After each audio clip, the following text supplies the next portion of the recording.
नमस्कार दोस्तों, मेरा नाम है अतुल श्रीवास्तव और स्वागत है आपका नेक्सस जीएस में। 3 जुलाई 2021 नेक्सस जीएस स्पेशल की कॉपी निकाल लीजिएगा। नेक्स्ट पॉइंट में लिखिएगा, चंगेज़ खान के बारे में बात करें तो चंगेज़ खान जो है एक महान मंगोल शासक था, जिसने मंगोल साम्राज्य के विस्तार में एक बहुत इंपॉर्टेंट रोल प्ले किया था। चंगेज़ खान का जो वास्तविक नाम था या फिर प्रारंभिक नाम बोल सकते हैं, वो आपका तैमुचिन या तैमुजिन था। बहुत सारी किताबों में तैमुजिन लिख के आता है, बहुत सारी किताबों में लिख के आता है तैमुचिन। बस आपको इतना लिखना है, लिखिएगा। चंगेज़ खान का मूल नाम, चंगेज़ खान का मूल नाम तैमुचिन या तैमुजिन था। तैमुजिन या तैमुजिन था। तैमुचिन या तैमुजिन था। नेक्स्ट पॉइंट भी लिखिएगा। नेक्स्ट पॉइंट भी लिखिएगा, कनिष्क के कनिष्क के सारनाथ कनिष्क के सारनाथ बौद्ध अभिलेख की तिथि, बौद्ध अभिलेख की तिथि 81 ईस्वी सन है। 81 ईस्वी सन है। यह प्रतिमा यह प्रतिमा मथुरा से लाकर यह प्रतिमा मथुरा से लाकर कनिष्क के राज्यारोहण के तीसरे वर्ष कनिष्क के राज्यारोहण के तीसरे वर्ष सारनाथ में स्थापित की गई थी। सारनाथ में स्थापित की गई थी। नेक्स्ट है, दास्तार बंदान के बारे में बात करें तो वैसे तो इसके बारे में कई बार नेक्सस जीएस स्पेशल वाली क्लास में डिस्कस हुआ है हम लोगों का। देखिए, सल्तनत काल में ऊंचे धार्मिक और न्यायिक पदों पर जो बैठे व्यक्ति थे, उलेमा, इनको सामूहिक रूप से दास्तार बंदान मतलब पगड़ी पहनने वाला कहा जाता था, क्योंकि वे सिर पर आधिकारिक रूप से पहनी जाने वाली जो लकड़ी है, ओ सॉरी, पगड़ी है, वो धारण करते थे। लिखेगा, दास्तार बंदान दास्तार बंदान उलेमा कहलाते थे। दास्तार बंदान उलेमा कहलाते थे। उलेमा कहलाते थे। नेक्स्ट है, एक पुस्तक का नाम है India from Curzon to Nehru and after. लिखिएगा, India from Curzon to Nehru and after Durga Das की पुस्तक है। दुर्गा दास की पुस्तक है। दुर्गा दास की पुस्तक है। नेक्स्ट है, उत्तर प्रदेश में उत्तर प्रदेश में नौ कृषि उत्तर प्रदेश में 9 कृषि अथवा सस्य जलवायु क्षेत्र हैं। उत्तर प्रदेश में 9 कृषि तथा शस्य जलवायु क्षेत्र हैं। शस्य जलवायु क्षेत्र हैं। इनके नाम के बारे में अगर बात करें तो भावर और तराई क्षेत्र, दूसरा है पश्चिमी मैदान, तीसरा है मध्य पश्चिमी मैदान, चौथा है दक्षिण पश्चिमी शुष्क मैदान, पाँचवा है मध्य मैदान, फिर बुंदेलखंड प्रदेश का नंबर आता है, फिर उत्तर पूर्वी मैदान का आता है, फिर पूर्वी मैदान का आता है, और फिर आपका विंध्य प्रदेश का आता है। तो अभी तक जो जो क्वेश्चन पूछने का पैटर्न था वो इस तरह से था कि उत्तर प्रदेश में सस्य जलवायु क्षेत्रों की संख्या कितनी है, 9 है। लेकिन अगर इसमें अपग्रेड होता है तो ये पूछा जा सकता है कि उत्तर प्रदेश में जो 9 कृषि जलवायु क्षेत्र हैं, इनमें से कौन नहीं है। 3 ऑप्शन दे देगा, चौथा आपका गलत रहेगा, तो वो आपको देखना है। ठीक है, वैसे इतना इंडर नहीं करेंगे वो लोग, क्योंकि प्रीलिम्स का भी एक लेवल होता है कि कहाँ तक पूछा जा सकता है। अगर पूछा भी गया तो आपको आता है, इसमें आपको कुछ ऐसा है नहीं कि नहीं आता है। नेक्स्ट पॉइंट में लिखिएगा, युन्तु के बारे में बात करें तो प्राचीन कालीन जो चीनी लेखक थे, उन्होंने भारत का उल्लेख युन्तु नाम से किया है तथा थियान्तु नाम से भी किया है। लिखेगा, प्राचीन कालीन चीनी लेखकों ने प्राचीन कालीन चीनी लेखकों ने भारत का उल्लेख भारत का उल्लेख यिन्तु भारत का उल्लेख यिन्तु तथा थियान्तु नाम से किया है तथा थियान्तु नाम से किया है तथा थियान्तु नाम से किया है।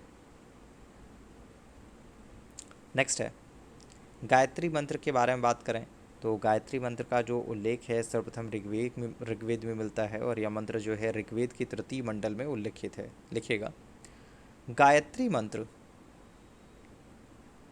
गायत्री मंत्र का उल्लेख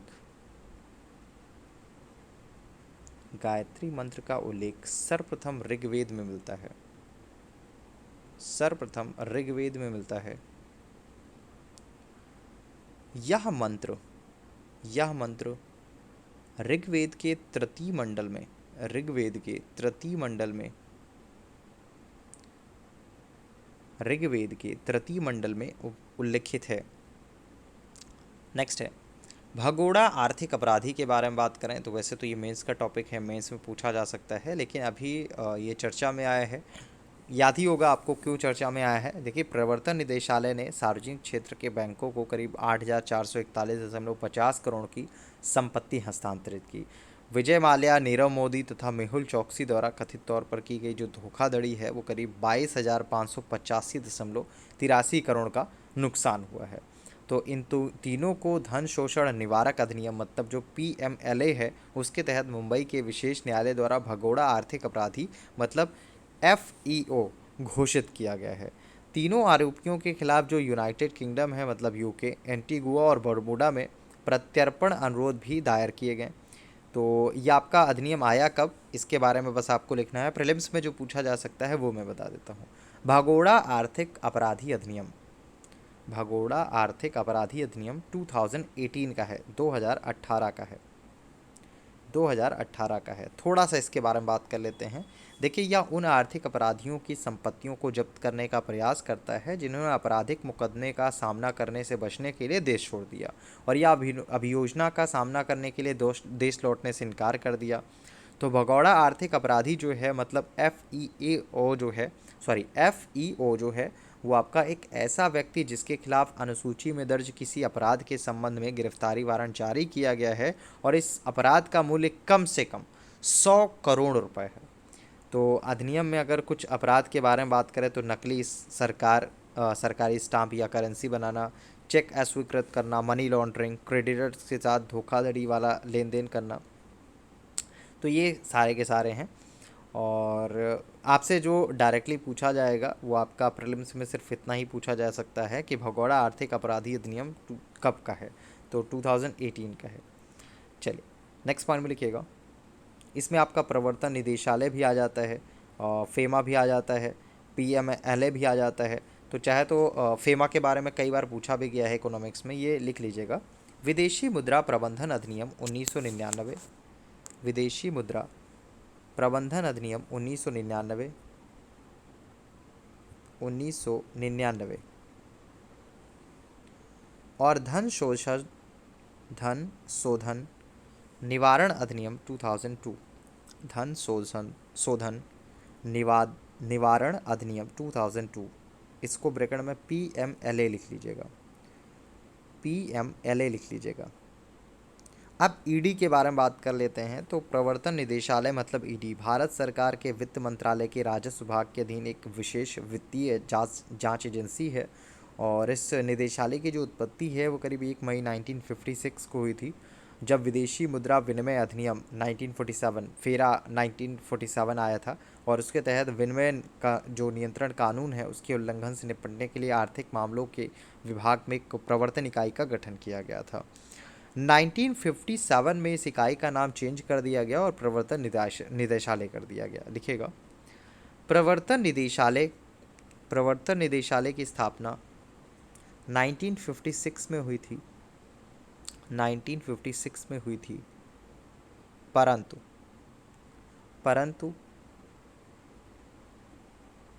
1957 में इसका नाम प्रवर्तन निदेशालय कर दिया गया, प्रवर्तन निदेशालय कर दिया गया, प्रवर्तन निदेशालय कर दिया गया। देखिए, निदेशालय की उत्पत्ति तो हो गई थी और एक वित्तीय जांच एजेंसी थी, तो तब तो नाम कोई था ही नहीं, बाद में आपका प्रवर्तन निदेशालय नाम पड़ गया। तो होपफुली जब एग्जामिनेशन में पूछा जाता है तो पूछा जाता है कि प्रवर्तन निदेशालय की स्थापना कब हुई, तो 1957 करना है, 1956 करना है सॉरी, और नाम चेंज के बारे में अगर पूछा जाए तब आपको 1957 लगाना है। वैसे इतना ज़्यादा पूछा नहीं जाएगा। इसमें दो चीज़ें पूछी जा सकती हैं, एक तो विदेशी मुद्रा प्रबंधन अधिनियम, क्योंकि फेमा के बारे में पहले भी बहुत बार पूछा जा चुका है, धन शोधन निवारण अधिनियम 2002 वाला, और एक प्रवर्तन निदेशालय का, 3 चीज़ें। तो वैसे भी इस तरह के जो क्वेश्चन बनते हैं उसमें आपका सुमेलित करने वाले क्वेश्चन में ही ये पूछे जाते हैं। तो 3 जुलाई 2021 की क्लास के लिए इतना ही। और अगर आपने हमारा टेलीग्राम चैनल नहीं ज्वाइन किया है तो हमारे टेलीग्राम चैनल को ज्वाइन कर लीजिएगा। ये व्हाट्सअप नंबर है, ये कॉलिंग नंबर है, और ये दोनों ही व्हाट्सअप नंबर हैं नेक्सस जीएस के। और जो पेड क्लासेस रिलेटेड जानकारी है वो सारी की सारी नेक्सस जीएस के टेलीग्राम चैनल पर भी अपलोडेड है। और जो हमारा यूट्यूब चैनल है उसके डिस्क्रिप्शन बॉक्स में भी आपका पेड क्लासेस संबंधित जानकारी रहती है। अभी जो बैच चल रहा है वो यूपी पीसीएस प्रीलिम्स और समीक्षा अधिकारी प्रीलिम्स के लिए चलाया जा रहा है। चलिए फ़िलहाल के लिए इतना ही। Thank you so much.